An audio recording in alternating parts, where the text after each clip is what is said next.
যখন জেলার সবচেয়ে বড় অফিসার ডিএম নুসরাতের মা সাধারণ পোশাকে একজন গরিব মহিলার মতো একটি বড় সরকারি ব্যাংকে টাকা তুলতে গেলেন, তখন ব্যাংকের সব অফিসার তাকে ভিক্ষুক ভেবে অপমান করেন।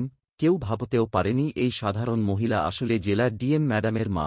তাকে অবজ্ঞার চোখে দেখে সবাই ভাবছিল, এই মহিলা এত বড় ব্যাংকে কি করতে এসেছে। এমন সময় মহিলা ধীরে ধীরে কাউন্টারের দিকে এগিয়ে যান। কাউন্টারে কল্পনা নামে একজন নিরাপত্তা প্রহরী বসেছিল।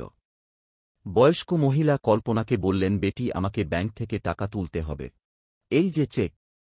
কল্পনা চেক না দেখেই মহিলাকে বলতে শুরু করল, তোমার এত সাহস কি করে হলো ব্যাংকে আসার? এই ব্যাংক তোমার মতো লোকদের জন্য নয়। ভিখারি কেন এসেছ? এই ব্যাংক বড় লোকেদের। এখানে বড় লোকেদের অ্যাকাউন্ট আছে। তোমার মতো মহিলার তো এমন ব্যাংকে অ্যাকাউন্ট খোলার ক্ষমতা নেই। বেরিয়ে যাও এখান থেকে, নইলে মেরে তাড়াব। মহিলা বললেন, বেটি, তুমি আগে চেকটা তো দেখো। আমাকে ৫ লাখ টাকা নগদ তুলতে হবে। এটা শুনে কল্পনা রেগে গেল।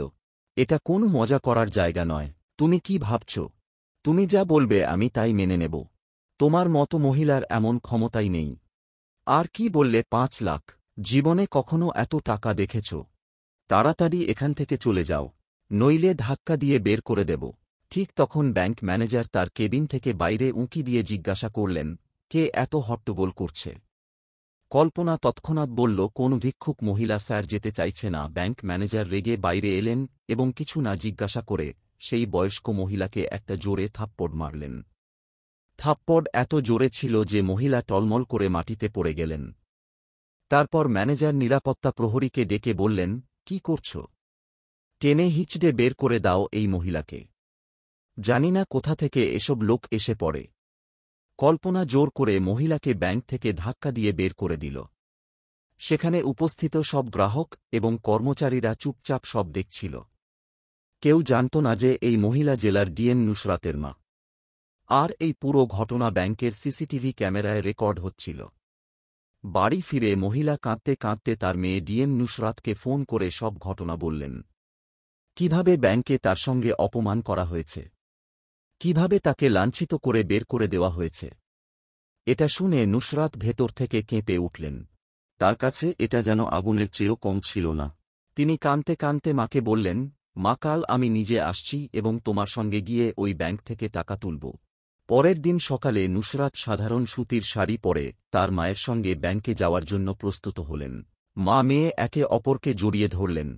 তাদের চোখে অশ্রু ছিল, গর্ব এবং বেদনা দুটোই। নুসরাতের মা তার মেয়ের জন্য গর্বিত ছিলেন। তিনি কত কষ্টে তাকে মানুষ করেছেন, পড়াশোনা করিয়েছেন এবং আজ এত উঁচু পদে পৌঁছে দিয়েছেন। সকাল ঠিক 11টায় মা মেয়ে ব্যাংকের বাইরে পৌঁছালেন। ব্যাংক তখনও খোলেনি, যদিও ব্যাংক খোলার সময় ছিল 10টা। নুসরাত শান্তভাবে দরজার কাছে বসে অপেক্ষা করলেন। কিছুক্ষণ পর ব্যাংক খুললে তারা ভেতরে প্রবেশ করলেন।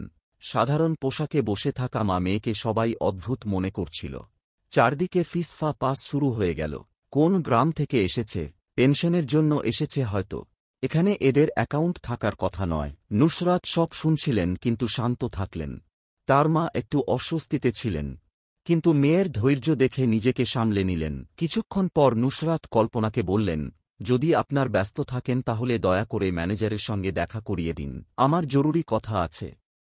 কল্পনা বিরক্ত হয়ে ফোন তুলে ম্যানেজারের কেবিনে কল করল। স্যার, একজন মহিলা এসেছেন, বলছেন আপনার সঙ্গে দেখা করতে চান। পাঠিয়ে দেব? ম্যানেজার কাজ দিয়ে উঁকি মেরে দেখলেন সাধারণ পোশাকে একজন মহিলা তার মায়ের সঙ্গে বসে আছেন। অফিসার বলে মোটেও মনে হচ্ছিল না। তিনি ঠান্ডা স্বরে বললেন, আমার কাছে ফালতু লোকদের জন্য সময় নেই, বলে দাও বসে থাকতে। কল্পনা বলল, আপনি ওয়েটিং চেয়ারে বসুন, স্যার একটু পরে ফ্রি হবেন। নুসরাত কিছু বললেন না, শুধু মায়ের হাত ধরে শান্তভাবে বসে রইলেন। একজন অফিসারের মর্যাদা এবং একজন মেয়ের ধৈর্য নিয়ে নুসরাত তখনও পুরোপুরি শান্ত এবং সংযমী ছিলেন। কিন্তু মায়ের অস্থিরতা এবং লোকজনের পিসপাস দেখে তিনি মাকে চেপে ধরে বললেন, মা, মনে হচ্ছে এদের কিছু যায় আসে না। এখন আমাকেই কিছু একটা করতে হবে। তিনি ধীরে উঠলেন, শাড়ির আঁচল ঠিক করলেন এবং সোজা ম্যানেজারের কেবিনের দিকে এগিয়ে গেলেন। ম্যানেজার, যিনি তখনও কাচের পিছন থেকে তাদের উপর নজর রাখছিলেন, ঘাবড়ে গেলেন। তিনি তাড়াতাড়ি বাইরে এসে নুসরাতের পথ আটকে বললেন, হ্যাঁ বলুন, কি কাজ? নুসরাত সেই খামটা এগিয়ে দিয়ে বললেন, আমাকে টাকা তুলতে হবে। আমার মায়ের ওষুধ কিনতে হবে, আরও অনেক কাজ আছে। এই যে চেক দেখে নিন। ম্যানেজার খাম না নিয়েই বিরক্তির সঙ্গে বললেন, যখন অ্যাকাউন্টে টাকা থাকে না তখন ট্রানজাকশন কিভাবে হবে? তোমাকে দেখে মনে হয় না যে তোমার অ্যাকাউন্টে টাকা থাকবে। বড এসেছ টাকা তুলতে। নুসরাত তখনও খুব শান্ত স্বরে বললেন, যদি আপনি একবার চেক করে নিতেন তাহলে ভালো হতো। এভাবে অনুমান করা ঠিক নয়। ম্যানেজার এবার খোলাখুলি হাসতে লাগলেন, ভাই আমার এত অভিজ্ঞতা আছে যে মুখ দেখেই বুঝে যায় কার কাছে কি আছে। রোজ তোমার মতো লোক আছে আর তোমার অ্যাকাউন্টে কিছু থাকবে আমার তো মনে হয় না। এখন আর ভিট করো না, দেখো সবাই তোমাকেই দেখছে, পরিবেশ খারাপ হচ্ছে, ভালো হবে যদি এখন চলে যাও। নুসরাতের মুখ তখনও স্থির ছিল, কিন্তু তার চোখে একটা আলাদা চমক ছিল, শান্তির জায়গায় এখন কঠোরতা নেমে এসেছিল। তিনি কিছু না বলে খামটা টেবিলে রেখে ধীর স্বরে বললেন, ঠিক আছে যাচ্ছি, তবে একটা অনুরোধ। এই খামে যে তথ্য আছে একবার অবশ্যই পড়ে দেখবেন, হয়তো আপনার কাজে লাগবে। এটুকু বলে তিনি মায়ের হাত ধরে মুখ ফিরিয়ে দরজার দিকে এগিয়ে গেলেন। কিন্তু দরজায় পৌঁছে তিনি ফিরে তাকালেন এবং গভীর দৃষ্টিতে বললেন, বেটা এই আচরণের পরিণাম তোমাকে ভোগ করতে হবে। সময় সব বুঝিয়ে দেবে। পুরো ব্যাংক কয়েক মুহূর্তের জন্য নীরবতায় ডুবে গেল। কোন শব্দ নেই, কোন রাগ নেই, শুধু মর্যাদায় মোড়া একটা সতর্কবাণী, যা কোন ঝড়ের চেয়ে কম ছিল না। ম্যানেজার এক মুহূর্তের জন্য থমকে গেলেন। তারপর বড়বড় করে বললেন, বুড়ো বয়সে লোকে যাতা বলে, যাক যেতে দাও, এবং ফিরে গিয়ে তার চেয়ারে বসে পড়লেন।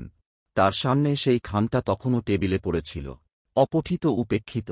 তিনি জানতেন না যে সেই খামে এমন একটা সত্য লুকিয়ে আছে যা তার জগৎ উল্টে দেবে। পরের দিন ব্যাংকের একই রুটিন শুরু হল। ক্লার্ক তার কাজে, ক্যাশিয়ার তার গণনায়, আর ম্যানেজার তার পুরনো অহংকারে। কিন্তু এবার একটা পার্থক্য ছিল। সেই বয়স্ক মহিলা যার সঙ্গে একদিন আগে অপমানের সব সীমা পার করা হয়েছিল, তিনি আবার সেই ব্যাংকে প্রবেশ করলেন। তবে এবার তিনি একা ছিলেন না, তার সঙ্গে ছিলেন একজন তেজি অফিসার, যিনি স্যুট বুটে চকচক করছিলেন। তার হাতে ছিল একটা ঝকঝকে ব্রিফকেস। তাদের প্রবেশের সঙ্গে সঙ্গে পুরো ব্যাংকের দৃষ্টি সেই দিকে স্থির হয়ে গেল। মহিলা কাউকে না দেখে সোজা ম্যানেজারের কেবিনের দিকে এগিয়ে গেলেন। ম্যানেজার প্রথমে তাকে চিনতে পারলেন না, কিন্তু যতই তিনি কাছে এলেন তার মুখ পরিষ্কার হয়ে উঠল। সেই মহিলা যার ফাইল তিনি গতকাল ফিরিয়ে দিয়েছিলেন, যার শাড়ির উপর তিনি হেসেছিলেন, যাকে তিনি বলেছিলেন তোমাদের মতো গ্রাহক চাই না এবং বের করে দিয়েছিলেন। এখন তার মুখে ভয়ের ছায়া পড়তে শুরু করল। ঘাবড়ে গিয়ে তিনি নিজেই কেবিন থেকে বেরিয়ে এলেন। মহিলার মুখে তখন আত্মবিশ্বাস এবং মর্যাদার দীপ্তি ছিল। তিনি থামলেন না, সোজা ম্যানেজারের সামনে দাঁড়িয়ে তীক্ষ্ণ স্বরে বললেন, ম্যানেজার সাহেব, আমি গতকালই বলেছিলাম যে আপনার আচরণের পরিণাম ভুগতে হবে। আপনি শুধু আমাকে নয়, আমার মতো হাজারো সাধারণ নাগরিককে তাচ্ছিল্য করার চেষ্টা করেছেন। এখন সময় এসেছে শাস্তি ভোগের। ম্যানেজার হতভম্ব হয়ে বললেন, আপনি কে আমাকে শেখাতে এসছেন? এটা আপনার বাড়ি নয়, এটা ব্যাংক। আর আপনি এখানে আমার কি করতে পারেন? মহিলা তার কথা মাঝপথে থামিয়ে মুচকি হাসলেন। তারপর তার সঙ্গে আসা অফিসারের দিকে ইশারা করে বললেন, ইনি আমার আইনি উপদেষ্টা, আর আমি নুসরত, এই জেলার প্রশাসক, ডিএম এবং এই ব্যাংকের 8% শেয়ার হোল্ডার। আর এই আমার মা, যার সঙ্গে আপনারা খুব খারাপ ব্যবহার করেছেন। এক মুহূর্তের জন্য পুরো ব্যাংকের নিস্তব্ধতা ছেয়ে গেল।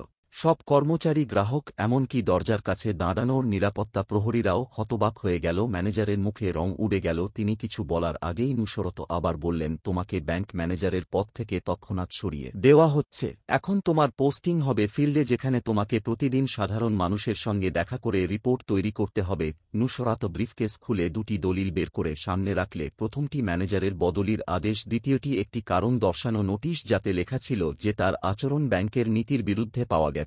ম্যানেজার তখন ঘামে ভিজে গিয়েছিলেন। কাঁপা স্বরে বললেন, ম্যাডাম, আমার ভুল হয়ে গেছে, আমি লজ্জিত, গতকালের ঘটনার জন্য মন থেকে ক্ষমা চাইছি। নুসরাতের চোখ তখনও স্থির ছিল, কিন্তু তার কণ্ঠে সেই ন্যায় ছিল যা একজন অফিসারের পরিচয়। কিসের জন্য ক্ষমা চাইছ? শুধু আমার অপমান করেছিলে, নাকি সেই সব গ্রাহকদের যারা সাধারণভাবে আসে কিন্তু তোমার চোখে শুধু তাদের পোশাক দেখা যায়? তুমি কি কখনো ব্যাংকের নির্দেশিকা পড়েছ?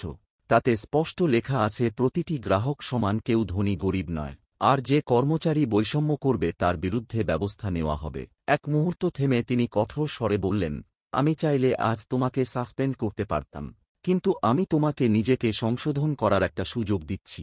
পরের বার তোমার নাম নয়, তোমার পরিচয় মুছে দেওয়া হবে। তারপর ব্যাংকের নিরাপত্তা প্রহরী কল্পনাকে ডাকলেন। কল্পনা ভয়ে ভয়ে কাছে এলো। তার চোখে অশ্রু ছিল। কাঁপা হাতে বলল, ম্যাডাম, আমাকে মাফ করে দিন। আমার খুব বড় ভুল হয়ে গেছে। এবার থেকে কাউকে এভাবে ভাবব না। নুসরাত তার দিকে তাকিয়ে বললেন, পোশাক দেখে কাউকে ছোট মনে করো না। আজ যে শিক্ষা পেলে তার সারা জীবন মনে রাখবে। ব্যাংকের পুরো কর্মীবৃন্দ তখন মাথা নিচু করে দাঁড়িয়েছিল। তিনি সবার দিকে তাকিয়ে বললেন, পথ দিয়ে নয়, চিন্তাধারা দিয়ে মানুষ বড় হয়। যে মানবিকতা বোঝে সেই তৃপ্তিকারের অফিসার। এই বলে নুসরাত তার মায়ের সঙ্গে ব্যাংক থেকে বেরিয়ে গেলেন। ব্যাংকে কয়েক মুহূর্তে নীরবতা ছেয়ে গেল। তারপর একে একে সবাই একে অপরের দিকে তাকাল। সবার চিন্তাধারা বদলে গেছিল। সেই দিনের পর ব্যাংকের পরিবেশ বদলে গেল। এখন প্রতিটি গ্রাহককে সম্মান দেওয়া হতে লাগল। কারো শাড়ি দেখে তাকে গরিব বলা হল না, এবং সবার মনে এই কথা বসে গেল, কখনো কোন সাধারণ মানুষকে তুচ্ছ ভেবো না। পরের বার সেই মানুষই তোমার সামনে বিশেষ হয়ে দাঁড়াতে পারে। বন্ধুরা, এই ভিডিও থেকে আমরা একটা বড় শিক্ষা পাই। আমাদের দেশে প্রায়ই দেখা যায় যে মানুষ অন্যদের পোশাক, অবস্থা বা পরিস্থিতি দিয়ে বিচার করে। কিন্তু এই গল্প আমাদের শেখায় যে কাউকে তার পোশাক বা সাধারণতার জন্য কখনো কম মনে করো না। হয়তো সেই মানুষ তোমার চেয়েও অনেক উঁচু পদে আছে বা অনেক বেশি সম্মানের অধিকারী। প্রতিটি মানুষকে সমান সম্মান দেওয়া উচিত। গরিব হোক বা ধনী, প্রত্যেকের সঙ্গে মানবিকতার সঙ্গে ব্যবহার করেই আসল মানবিকতা। এটাই আমাদের সংস্কৃতি, এটাই আমাদের ঐতিহ্য। বন্ধুরা, আজকের গল্প এখানেই শেষ। অনেকেই নিয়মিত দেখেন কিন্তু এখনও সাবস্ক্রাইব করেননি। প্রতিটি ভিডিও বানাতে আমরা দিনরাত পরিশ্রম করি। আপনাদের একটি লাইক ও সাবস্ক্রাইবই আমাদের প্রেরণা। তাই দয়া করে চ্যানেলটি সাবস্ক্রাইব করুন। ভিডিওটা শেষ পর্যন্ত দেখলে কমেন্টে কমপ্লিট লিখে জানাও, যেন বুঝি কতজন সম্পূর্ণ দেখেছে। আপনি কোথা থেকে দেখছেন আর ভিডিওটা কেমন লাগলো সেটাও অবশ্যই জানাবেন।